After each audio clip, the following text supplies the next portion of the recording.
जिंदगी एक पहिए की तरह है जो घूमता रहता है। जहां से चीजें शुरू होती है वहां पे वापस आके थम जाती है। बिल्कुल उसी राह पर, उसी मोड़ पर हमें फिर छोड़ देती है। क्योंकि जिंदगी का हर पल हमारे कर्म और नियति से जुड़ा हुआ होता है। ये कहानी राजस्थान के कोटा शहर से जुड़ी एक सच्ची घटना से प्रेरित किसी के असफल प्यार और प्रतिशोध की है। सपना, सलोनी और उनके मासूम दोस्तों की दास्तां है, जो समय के दुष्ट चक्र में फंस गए और उस मोड़ पर आके थम गए जहां मौत उनका इंतजार कर रही थी। राणा साहेब एक बहुत अमीर और आलीशान हवेली का मालिक था।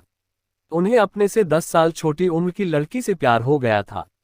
लेकिन वो लड़की राणा साहब को अपने प्यार के मायाजाल में फंसा के उनकी जायदाद को छीन लेना चाहती थी।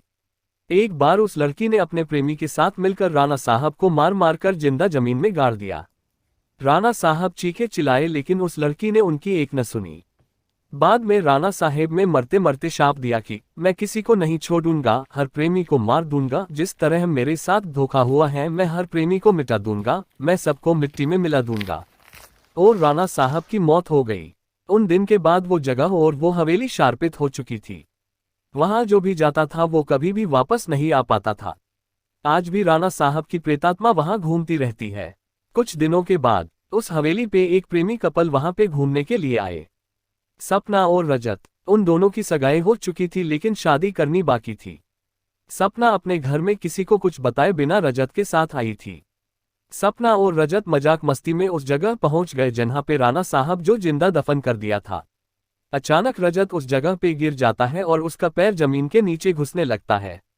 ये देखकर सपना डर जाती है और मदद के लिए चीखने चिल्लाने लगती है, लेकिन कोई भी उसकी आवाज नहीं सुन पाता है। सपना जब उस हवेली में मदद के लिए जाती है तो वही उसे किसी की के होने का आभास होता है। उसी वक्त तुरंत सपना गिर जाती है और कोई उसका पैर पकड़कर उसी जगह पर खींच के ले जाता है जहां राणा साहब और रजत दफन हुए थे। बाद में सपना भी उसी जगह पर दफन हो जाती है। कुछ दिन बाद जब सपना अपने घर नहीं पहुंचती है तब उसकी बहन सलोनी अपने पति समीर और कुछ मित्रों के साथ उसे ढूंढते ढूंढते उस हवेली पे पहुंच जाते हैं। समीर एक पैरानॉर्मल एक्टिविटी का एक्सपर्ट है। जब वो सब उस हवेली पर पहुंचे तब समीर को पता चल गया कि यहाँ पे किसी बुरी आत्मा का वास है। उसने सबको सूचित कर दिया। उसी रात को उन सभी के साथ कुछ अजीबोगरीब घटनाएं होने लगती है, जैसे कि नल से पानी टपकना, अपने बेडरूम में मिट्टी का आ जाना, रूम की खिड़की या अपने आप हिलने लगना, किसी के रोने की और चिल्लाने की आवाज आना। ये सब देखकर वो सभी डर जाते हैं और उनमें से एक भागने की कोशिश करता है, लेकिन राणा साहब की प्रेतात्मा उसे भी जिंदा दफन कर देता है। दूसरे दिन जब उन लोगों को पता चलता है कि उनका एक साथी गायब है तब वो लोग और भी डर जाते हैं।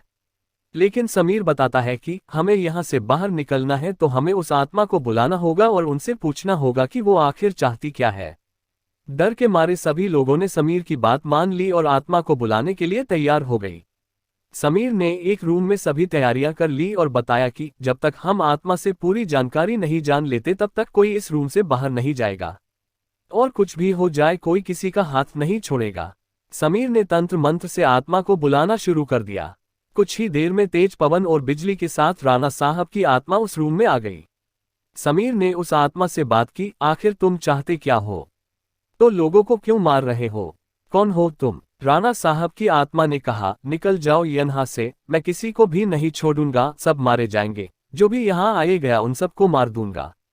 इतना कहकर वो आत्मा चली गई। वो लोगों ने बाद में सपना की आत्मा को बुलाया और पूछा आखिर उसके साथ हुआ क्या था। सपना की आत्मा ने उन सभी को सारी हकीकत बात दी और बोली, मुझे राणा साहब ने जमीन के नीचे दफन कर दिया है, प्लीज मुझे यहाँ से निकालो। सलोनी ने अपने बहन सपना से पूछा, राणा साहब की आत्मा को कैसे मारा जाए? सपना ने बताया कि जहां राणा साहब ने हम सबको दफनाया है वहां पास में माताजी का त्रिशूल है।